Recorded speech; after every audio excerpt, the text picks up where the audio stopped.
The day Death visited the village, long ago, when the moon was brighter and the voices of the ancestors still echoed through the forests. There stood a prosperous village beside a sacred river. The people lived in peace. Farmers returned from fertile fields carrying baskets of yams and maize. Children laughed as they chased one another beneath ancient iroko trees. At night, elders gathered around crackling fires, sharing stories while talking drums sang across the darkness. Life was good, but one evening, something changed. As the sun sank behind the forest, dogs began to howl at empty spaces. The birds that usually filled the air with songs fell silent. Even the sacred river, whose waters never ceased their gentle whispering, became strangely still. Fear crept into the hearts of the villagers. Then, at midnight, a hunter returning from the forest saw a tall figure wrapped in a black cloak standing beside the ancestral shrine. The stranger did not move.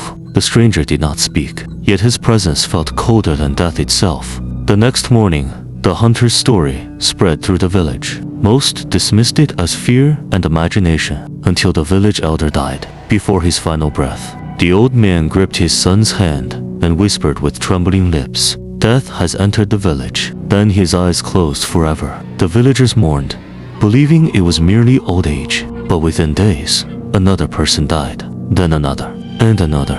Each victim spoke of seeing the same black-cloaked visitor standing silently outside their huts before death came for them.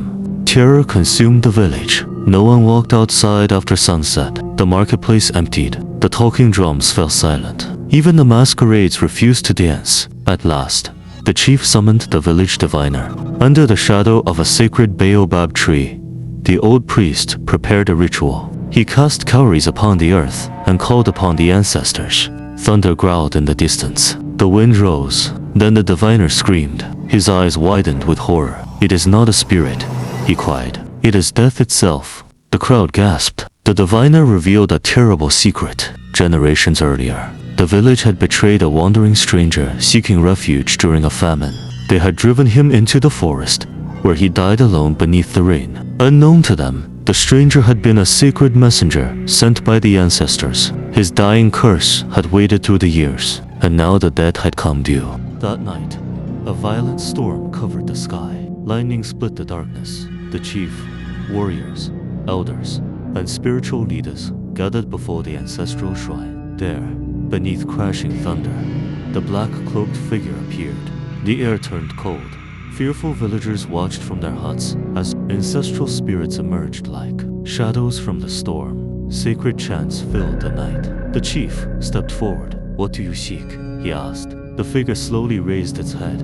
Where a face should have been, there was only darkness. Then a voice echoed like 1,000 graves opening. "I seek justice." The ground trembled. The ancestors appeared and confirmed the ancient crime. The village had forgotten, but the spirits had not. Many wept. Many begged for mercy. And though death spared the children, it carried away those whose bloodlines still bore the weight of the forgotten betrayal.